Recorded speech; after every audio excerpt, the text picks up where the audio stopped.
À sexta-feira, como é habitual, contamos com o comentário de Vítor Ramalho. Bom dia, Vítor. Bom dia. Obrigada pela sua presença. Continuamos aqui a falar de refundação. O Governo lançou este tema para o debate num mau timing.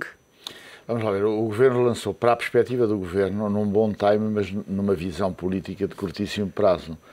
Fê-lo, como sabe, na altura do debate no Parlamento. No debate no Parlamento sobre o orçamento para 2013. De alguma maneira, na minha perspectiva, e de inúmeros analistas, para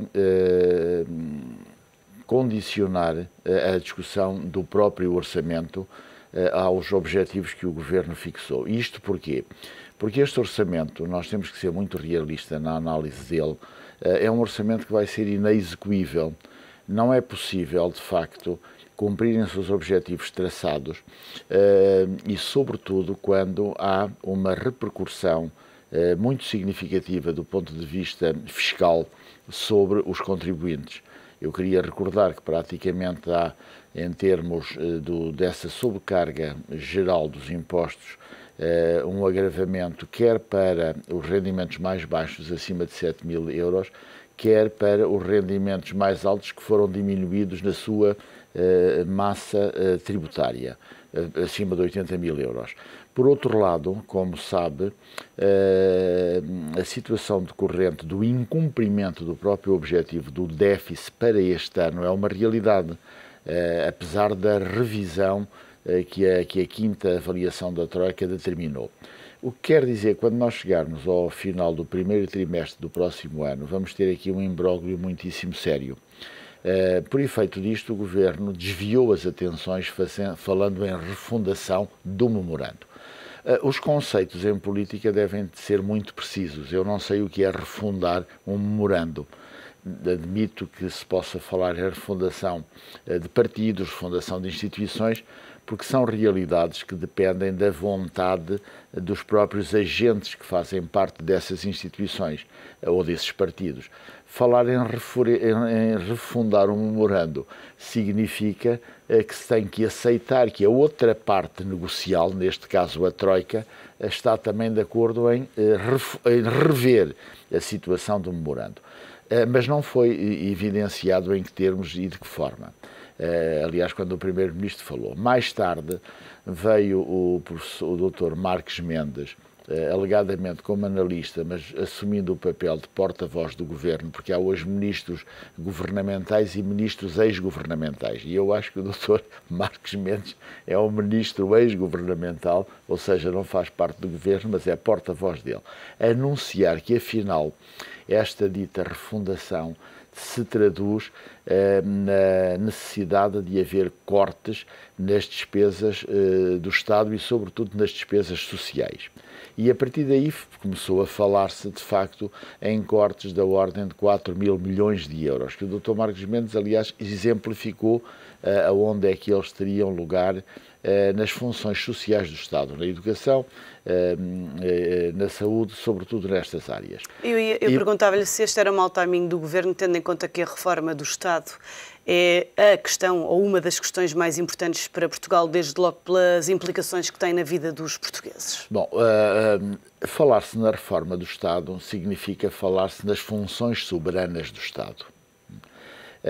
Significa falar naquilo que é a defesa, a justiça, as funções soberanas, sobretudo, do Estado, e não só.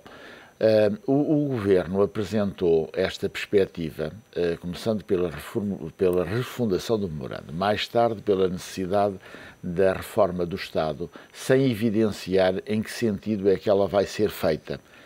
E avançando, de alguma maneira, a construção da casa pelo teto.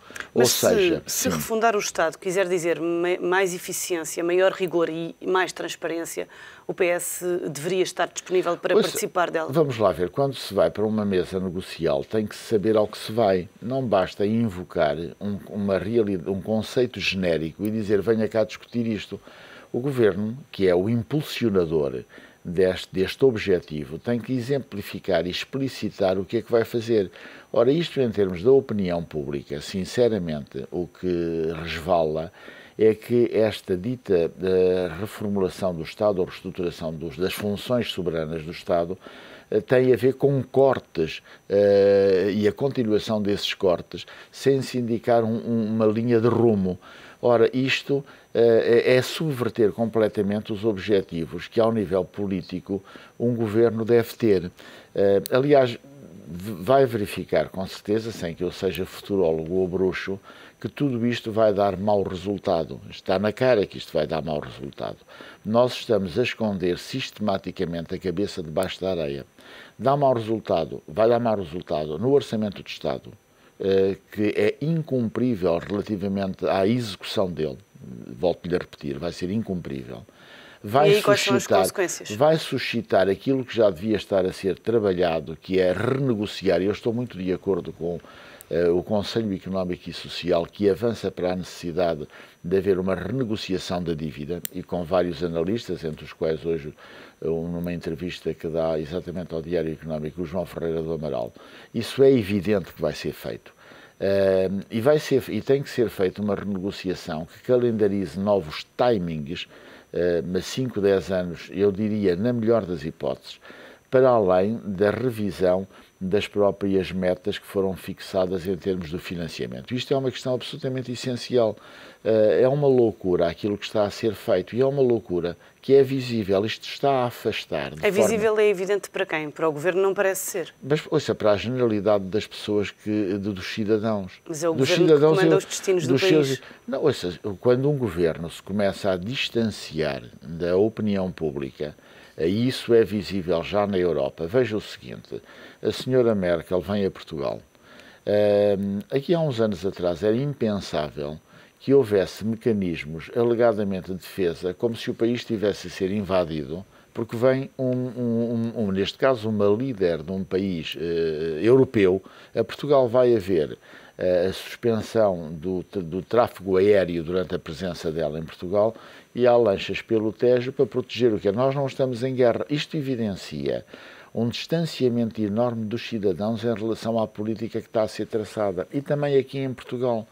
Repare como os membros do governo têm muita dificuldade em hoje saírem à rua e, sobretudo, entrarem e saírem pelas portas principais, saem pelas traseiras. Ora, a situação pode levar a um agravamento tal do estado de espírito das pessoas que tudo possa ser imprevisível relativamente às suas consequências. Eu acho que nós estamos cegos, surdos e mudos. Este não é o caminho, sinceramente.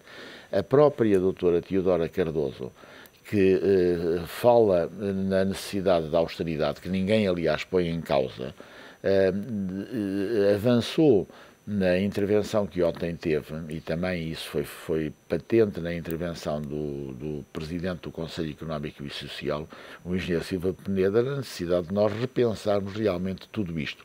Em conclusão, a refundação anunciada do memorando é uma situação que não se entende o conteúdo, isto mesmo pelos analistas que são suportes e apoiantes do governo, como o caso do professor Marcelo Rebelo de Sousa, na última intervenção que teve, o próprio Marques Mendes, embora seja porta-voz do governo. E, portanto, não é por esta via que se lá vai, é necessário, de facto, avançarmos rapidamente para a renegociação do memorando de entendimento. Mas não queria deixar de lhe lançar aqui, para terminar, as palavras de António José Seguro, que diz que aceita repensar o Estado, mas nunca com o objetivo de reduzir a despesa em 4 mil milhões de euros. Esta posição não é um pouco um contrassenso, uma vez que reformar o Estado implica sempre reduzir a despesa? Não, ele tem razão por uma situação. Nós vamos de derrota em derrota até à derrota final.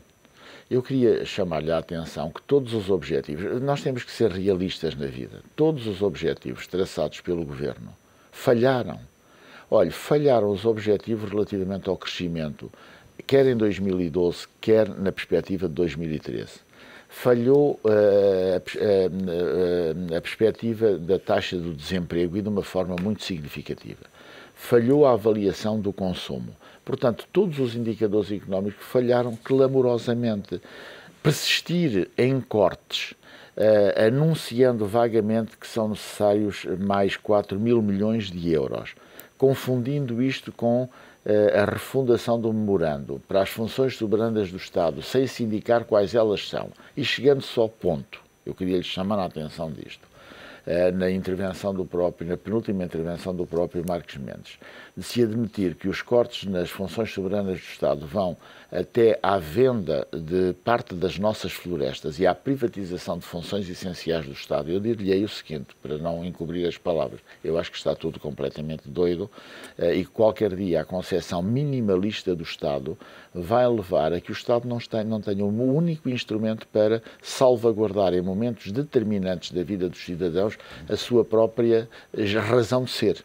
Você veja como estão a ser alienados de uma forma, a meu ver, muito irresponsável, todas as empresas que são instrumentos de soberania do próprio Estado. No final não vai sobrar nada, incluindo a própria par pública. Não se viu que a privatização da par pública iria agravar de uma forma significativa a dívida, dada a circunstância de estarem ali alocados verbas muito significativas que o próprio Estado deve. Vítor Ramalho, muito obrigada pelo seu comentário e até para a semana. Fazemos agora uma curta pausa no Primeira Hora. Até já.